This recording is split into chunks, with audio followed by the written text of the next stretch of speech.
Oh, well, thank you, Marty. And I'm going to pick up right where we left off there with Dory. And Peter, I'm going to direct this your way a little bit. But about 10 years ago, we put through some of the most sweeping legislation to help control systemic risk, particularly around banks. My question to you is, how well did it work? Well, actually, first of all, it's great seeing you again. Yeah, Sorry, absolutely. in Good to person, see you. And I but apologize. We never thank connected you, on Marty. Friday. That's on me. But it's all good, and I guess we'll have formal intros a little later. Look, I've spent my career focused on analyzing distressed banking systems going back to the late '80s. We had the savings and loan crisis, the Resolution Trust Corp that was set up. Going back to fast forward, we get to the global financial crisis. I think the measures that were put in place were both timely and actually needed, which strengthened the global banking system, but didn't stop problems of one-off problems like this and then potential runs on banks as the herd mentality takes place. But the pieces that were put in place in terms of the loan and liquidity facilities for the banks were quite significant, and they were done in an accelerated pace back in 2008, and that basically led to what I analyzed. I was back at a private equity fund that focused on buying and selling community and savings banks, and we had a hedge fund that was about $2 billion, and the whole focus was basically looking at the soundness of the individual banks. At that time, when the Treasury Department came out and said that there was only a $200 billion hole in the global banking system, that basically saved the global financial markets. It basically saved the global economy because a $200 billion hole in the US banking system looked extremely manageable. On our calculations, very conservative, distressed calculations, we had that number closer to 1 trillion, but there was no way the Obama administration was going to say that there's a $1 trillion hole in the US banking system alone. So obviously their assumptions were much more modest and less than ours. And obviously we had the rally. So the facilities that are in place are going to help and stem a systemic crisis over today, the next few days. And then I think we'll be back to normal. But what Dory mentioned in terms of the debt, you need to really understand each individual bank before you start playing in the junior subordinated debt. Because in the past, and I'm talking about 20 years ago, we used to look at the banking system. There was this view that the debt would always be okay. Creditors would always be okay. That changed significantly during the global financial crisis. So I think if you're going to play in the banks, you focus on the senior debt and you look at the ones that have very strong tier one capital ratios and tangible equity ratios. Again, you need, as Dory mentioned, to be a pretty solid bank analyst to do so. Did you have many conversations with your clients this weekend? And if so, what were they like? What was the tone of them? What was the concerns? What was, The biggest concerns were really not just on the banking system and the banks that came out. My safe in Bank of America, for instance. What's the global contagion? I basically said there's liquidity facilities in place. The Fed will engineer smaller banks that are weak to be bought out by larger banks, or at least providing liquidity, as we've seen over the course of the last 24 to 48 hours. The other concerns were for these tech companies, which tech companies are going to be okay that have been using Silicon Valley Bank. Obviously, I don't have the answers to that. But again, goes back to something that we've always discussed on this panel, going back to the one we had in February. And that is basically fundamental research. So got to go into each of the companies that you're concerned about, see what type of cash they have on hand.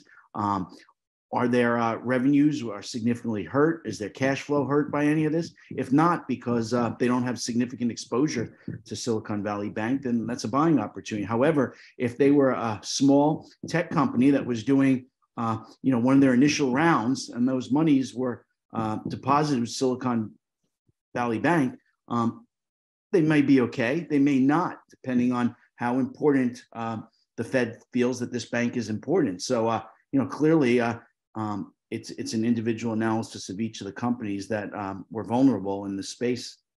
Yeah, no, it's great.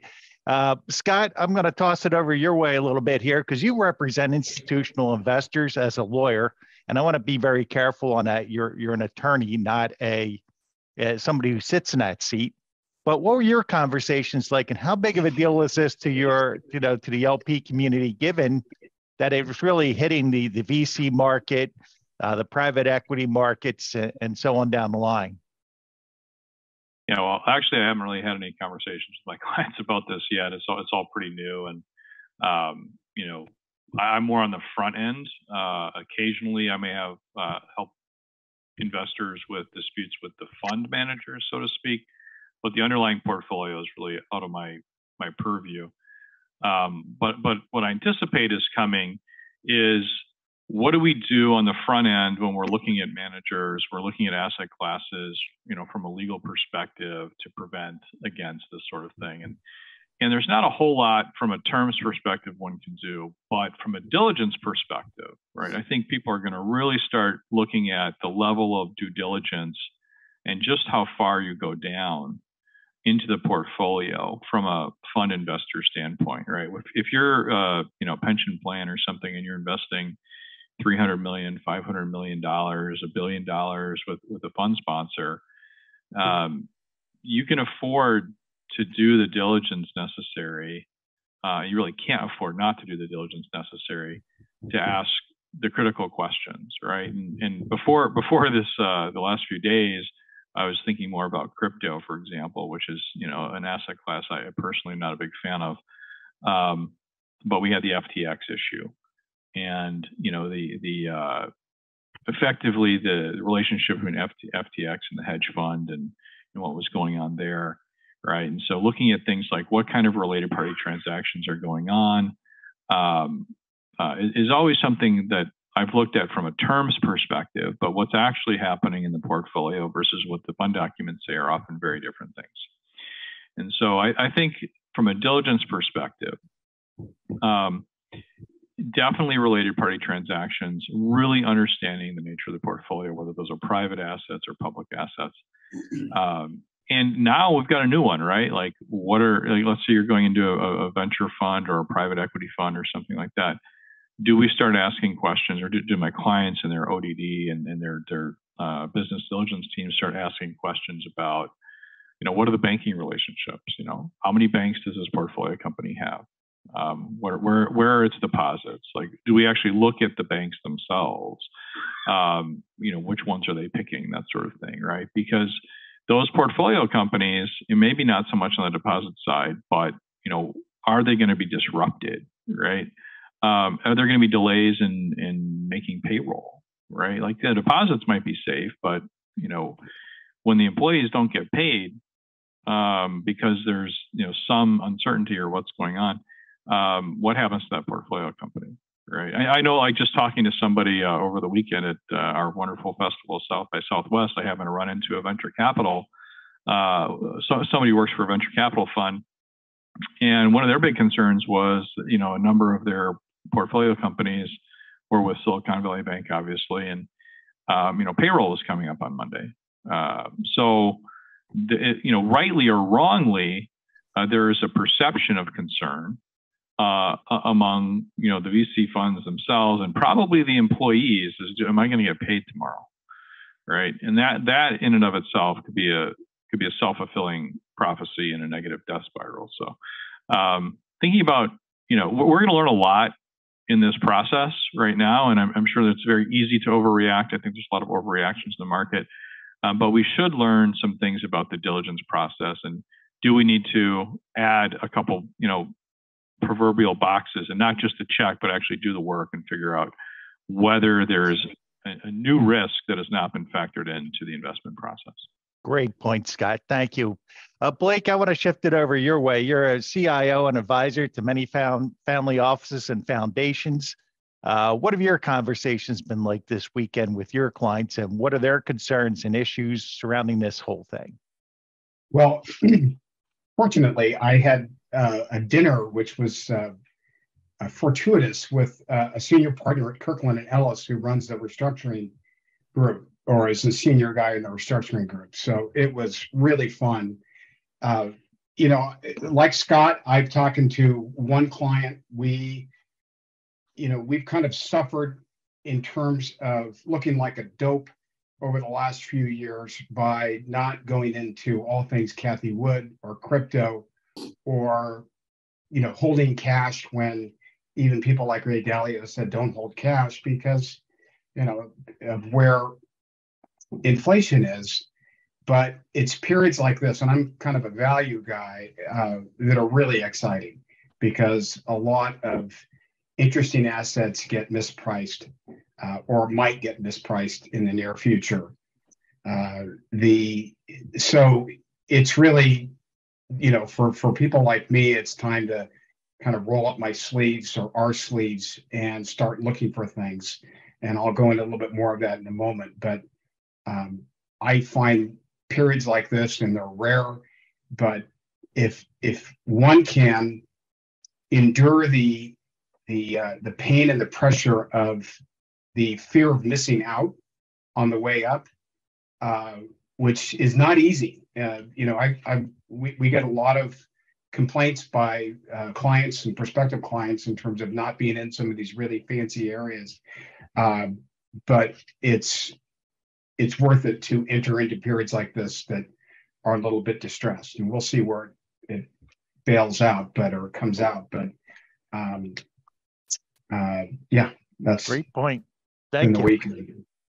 Now, normally I would have started this program by, introducing the topic, myself, reading a disclaimer, having the panel introduce themselves.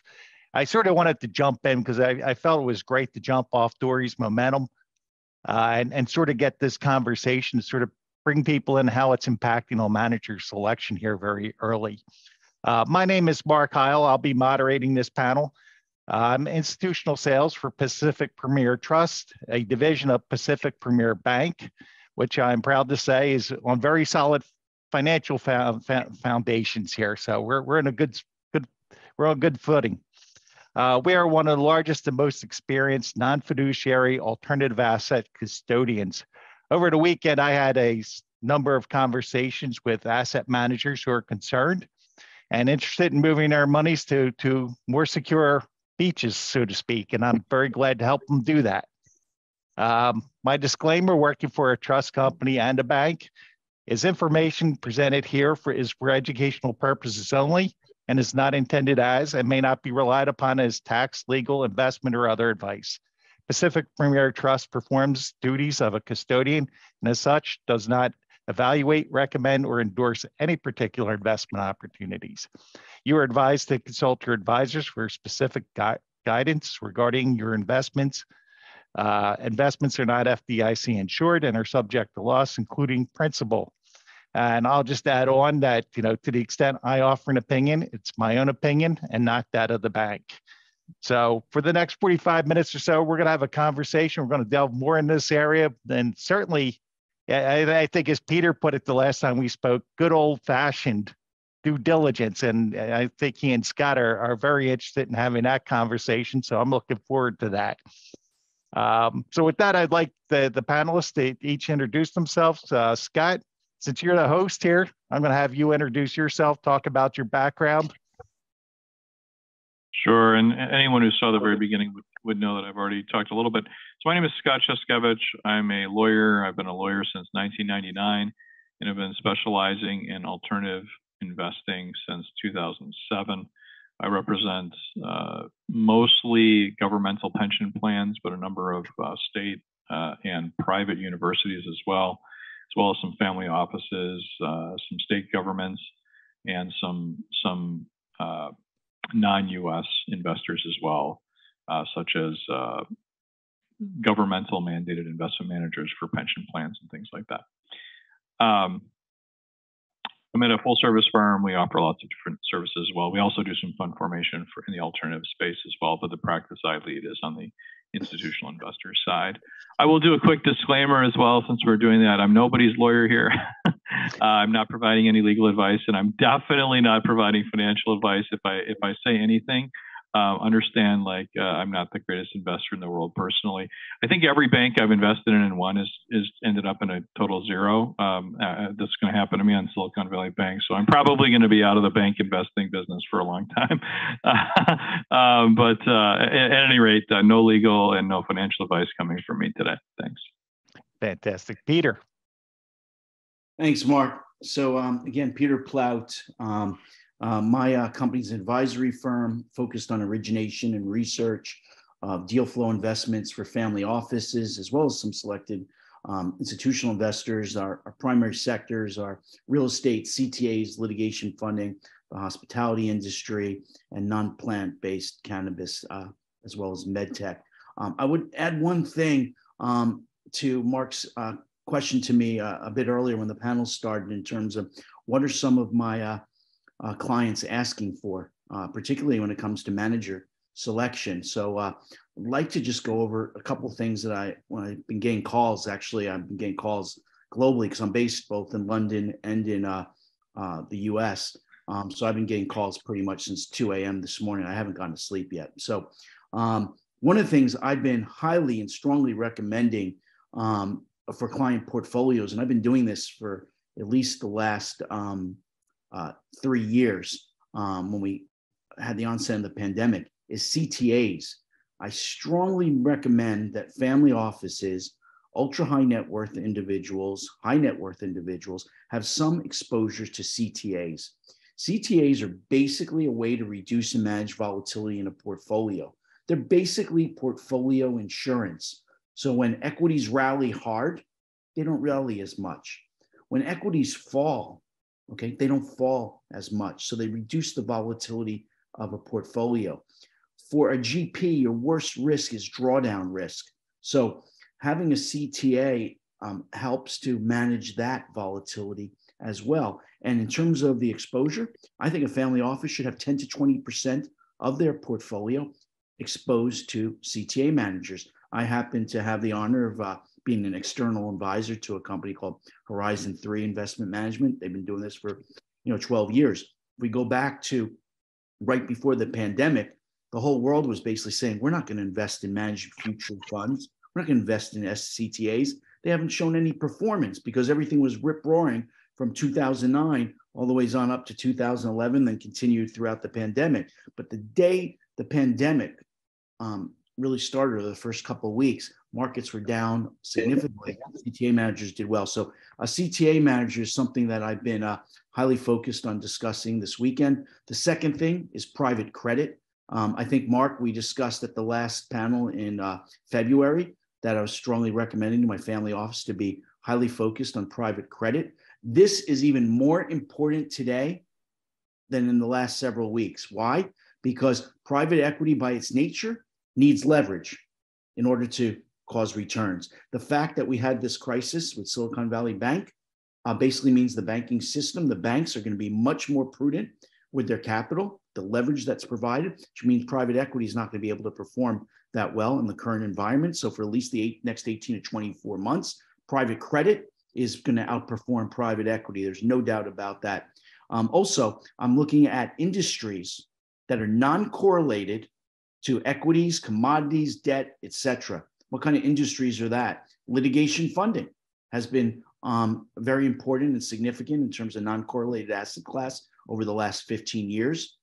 I would say med tech that's really focused on the picks and shovels within its respective class should do well. Cannabis that's non-plant touching, so stuff that's focused on the infrastructure and technology, the picks and shovels should do well. I also think the hospitality industry should continue to do well, will not be impacted by, particularly at the higher end, than what's going on in recent weeks. So that's basically my discussions have been over the last few days.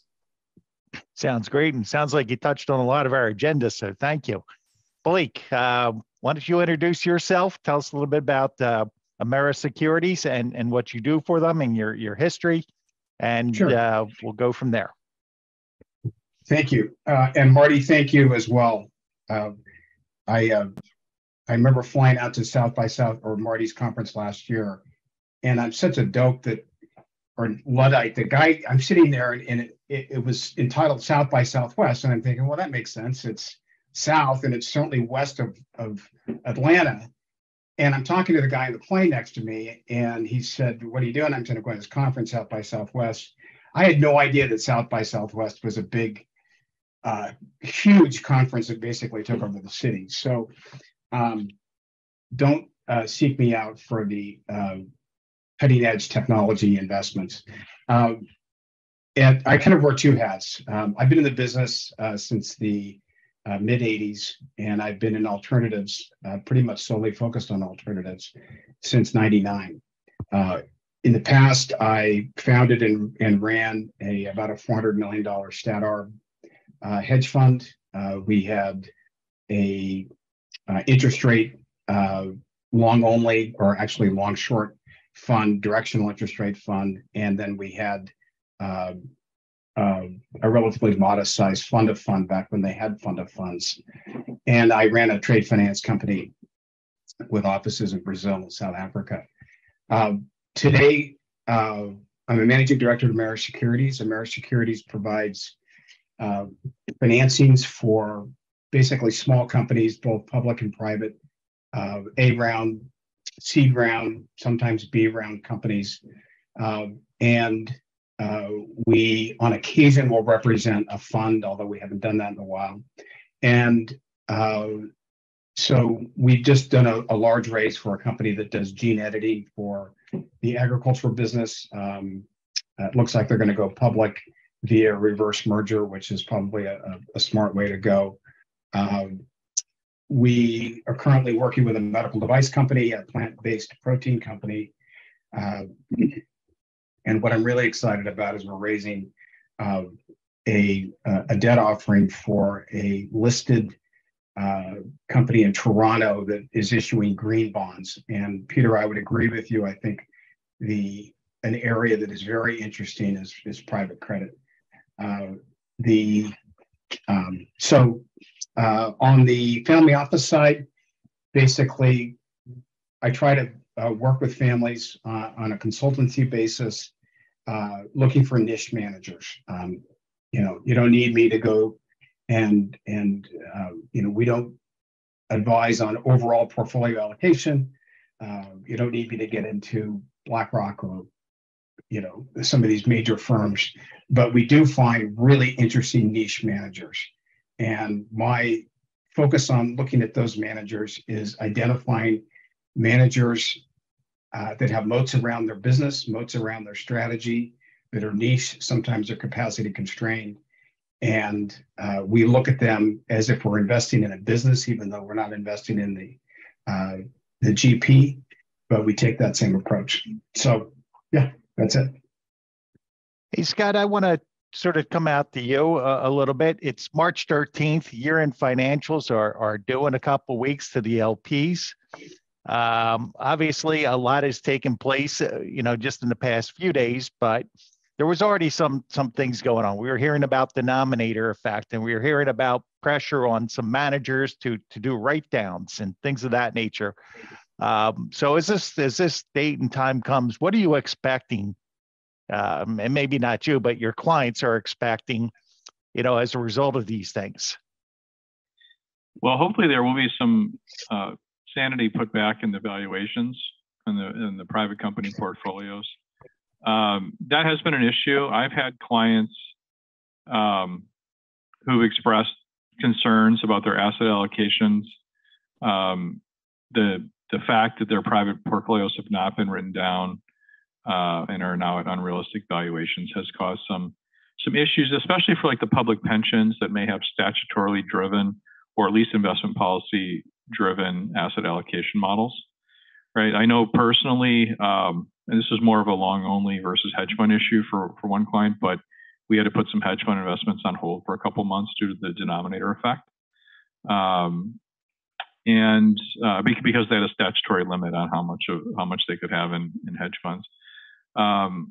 So there's definitely an issue with not having perfect data in this one area. I mean, there's issues with that everywhere, but it definitely impacts investment decisions among a lot of my clients. Family offices might not be so bound by having a little bit, appearance of overweight in one area or another. But I do expect there's going to be some. But the problem with the private asset portfolio is that it's really inexact, right? Like for a long time, I didn't really pay a lot of attention to the valuations in private equity funds, et cetera, because, from a lawyer's perspective, I just wanted to be sure the waterfall worked.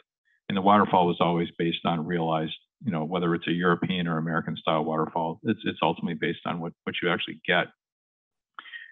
But, the fact that some deals and some work that I, personally had to do got put on hold because of a denominator effect really brought home to me the importance of having as good evaluations as possible.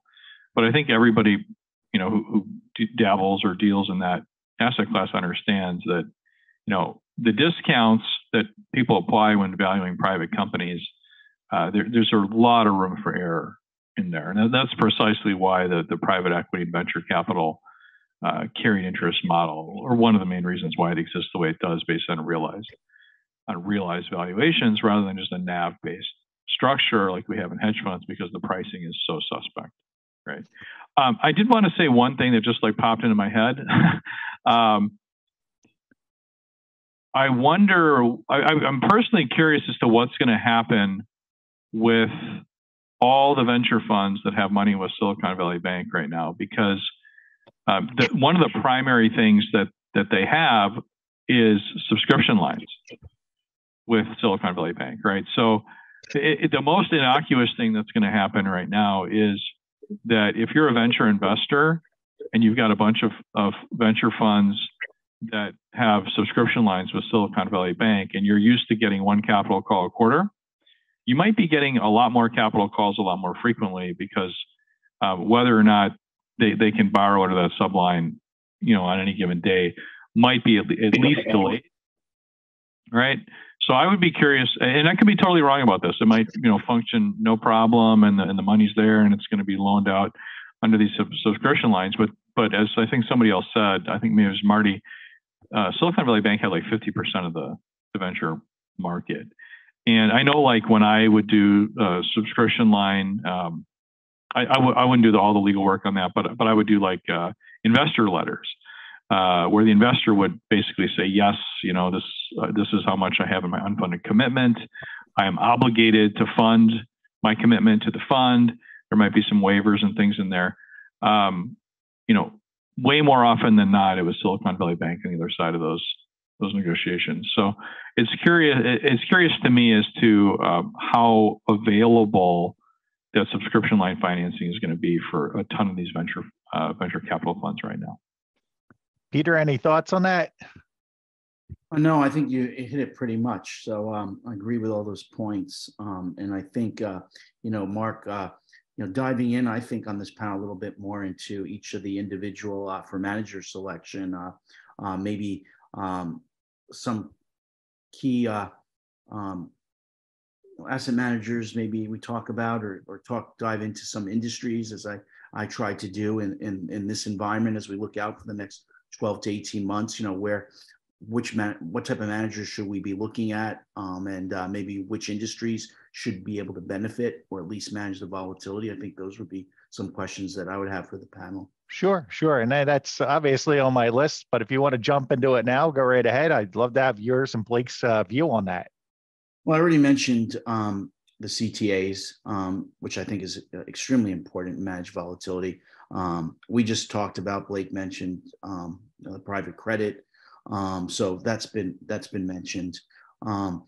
I think the most important thing for investors here, beyond obviously trying to take advantage with some discretionary capital, those banks, those REITs, those tech companies that have been, just caught up in the storm here, that's short term.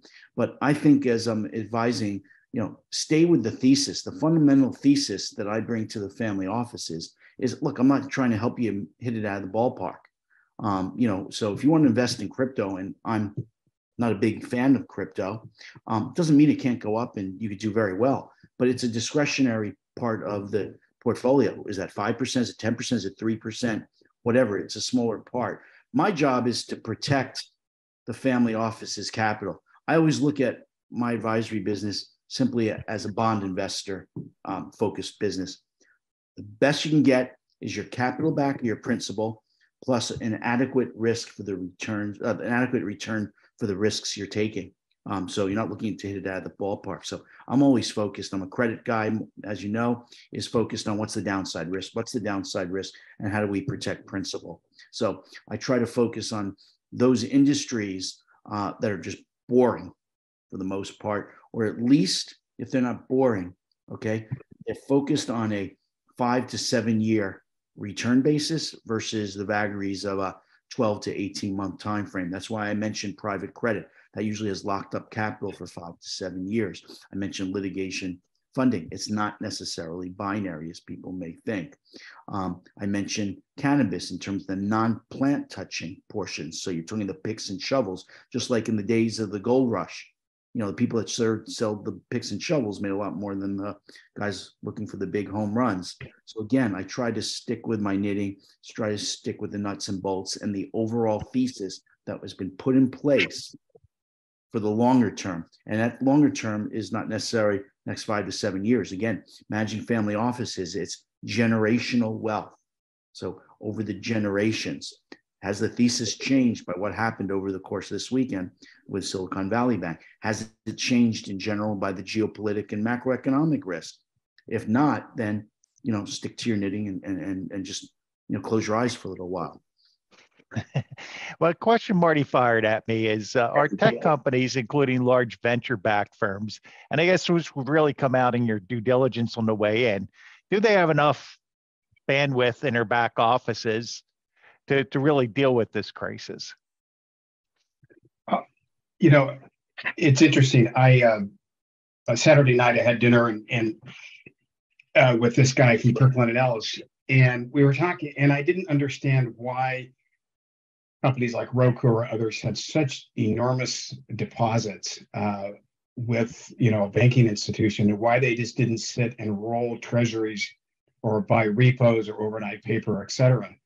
And from his perspective, is that, and it goes to one of the questions Marty had, which is, do a lot of these, or do these venture-backed technology firms have finance people? And I guess our collective speculation and maybe conclusion was they really don't. They don't have people, or they haven't, they probably will have people that sit there and work in a treasury function and roll paper. I mean, it baffles me that a technology firm or anybody would have the deposits of the size that they did at a bank and just didn't roll individual assets. Another question came up regarding venture debt, which again, yes, it's private credit, but it reminds me of that story problem: which one does not belong with the other? And that is, to me, venture capital is a great spot. It's high risk, high return, big multiples, and, you know, creating a debt facility, and maybe I'm old fashioned, that is to the venture capital industry or the venture capital companies, funded companies, just seems like a mismatch. It just, yes, they need debt, but I don't want to be the provider of it. I'd rather own the equity, and rather than having a binary outcome, which is either I get my money back or I don't, to me, it's not worth that type of binary risk in a technology I may not understand, just to pick up some warrants and some equity coverage as something on top. In terms of things that are areas that are interesting, there's a company called Cross Ocean, and basically they do regulatory finance. So when banks go into a period where they have a regulatory need to unload a big portion of their portfolio, they stand ready both in Europe and the United States to pick up those portfolios. Many times those portfolios are not distressed assets.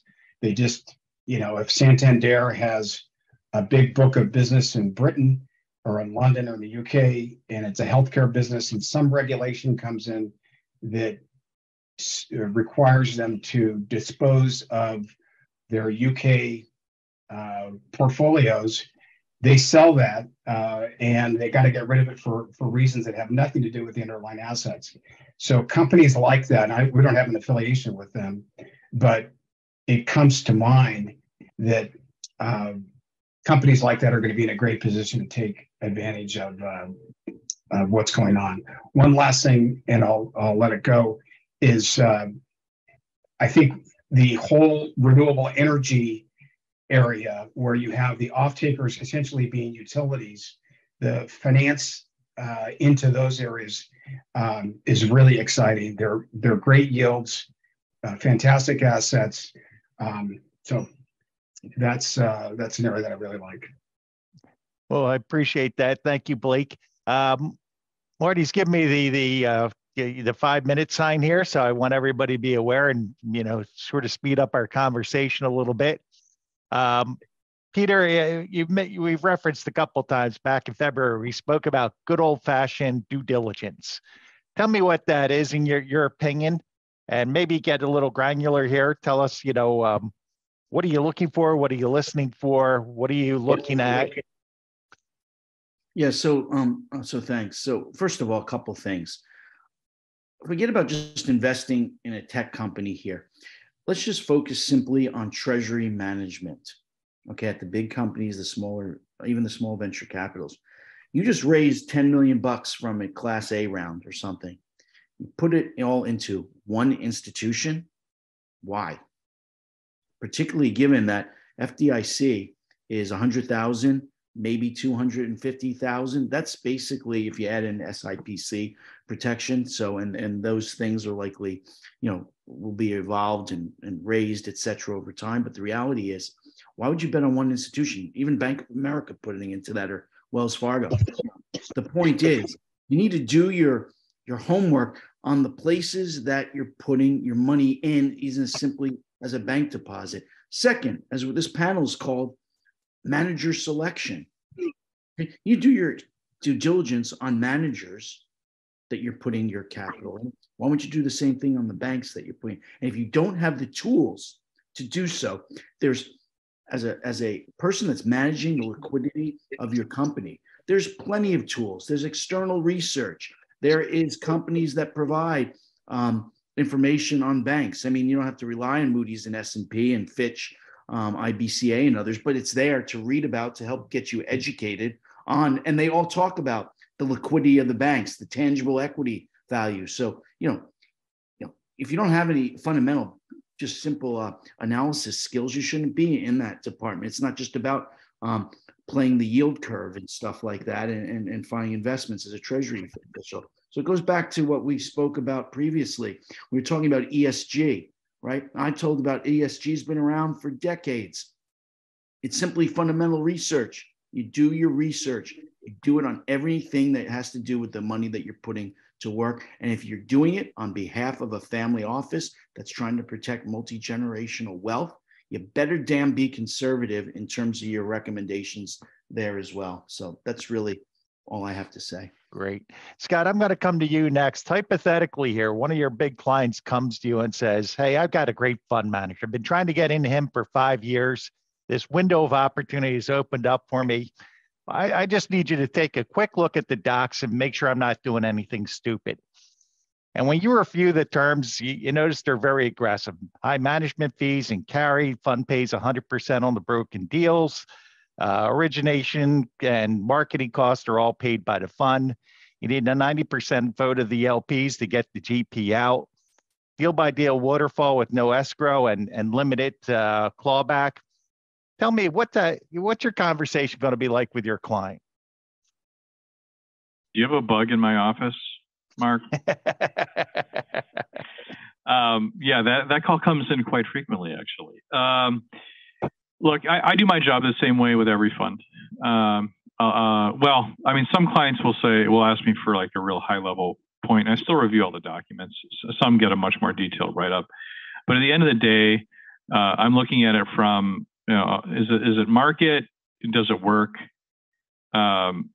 And is it sort of really aggressive, right?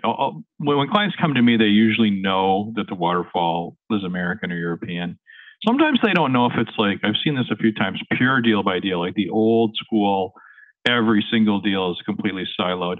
That's usually a mistake when I find it, and was a drafting error by inexperienced fund counsel. But I have had that happen once where like, no, that's what we intended. And that killed the deal. Which it should have, because that's a completely different ball game and not what anyone these days expects to see. But no, we'll look. Clients take my advice. They don't take my advice. But at the end of the day, I'm not making the business decision. My job is to point out the legal risks that exist, whether what they're being asked to sign up to is within market or outside market for the asset class. And then ultimately the decision goes from there. I would say, based on the legal reviews that I've done, maybe 0.25% of deals have died. So, when stuff comes to me, it's usually, it's already decided the deal is going to be done. It's just a question of if we see anything that's really, really different from what the underlying diligence revealed, right? What an investor relations person has told my client, what the deal terms are. Or there's a mismatch between, say, the offering documents and the actual legal documents. That can kill the deal or certainly get things renegotiated. But usually my clients, from their diligence perspective, know the basic economics of the deal going in. Great. Blake, I want to come to you, and then I think Marty will be pulling us off the stage here. But as you're approached by smaller managers you're advising your clients, your OCIO practice to foundations and family offices and the like, what are the most common red flags that you find going through the diligence process? I would say the most common red flags are companies that, and again, we deal with relatively more niche oriented, I wouldn't say necessarily smaller, but companies that, one, their infrastructure doesn't keep up with their assets under management. That's a really big thing. And a lot of these companies are so anxious to grow their AUM that they don't grow their business. So it's really important, in my mind, to look at allocating to, I don't care if it's a CTA or if it's Millennium or if it's somebody that has a very small niche strategy that can only manage 50 million. They've got to run their operation like a business. And it kind of goes back to what Peter said in terms of these venture capital firms, not doing proper treasury management. So it's really important, I find, to look at these companies like we're investing in business. And then for me, first and foremost is, do they have a moat around their strategy? Or is it somewhat moated? And B, does their underlying strategy make sense? Just, a big spread trade that can go away doesn't make sense. So we look at these as businesses, and their underlying strategy has to make sense. So that's, I guess, from a due diligence perspective, apart from all of the other check the box due diligence, which is, you can find on the internet. That's what we do to really try to vet managers. Fantastic. Well, I want to thank our panel for their time. Great conversation up here. If there are any last thoughts, I'll take them right now. We'll then flip it over to Marty and his team.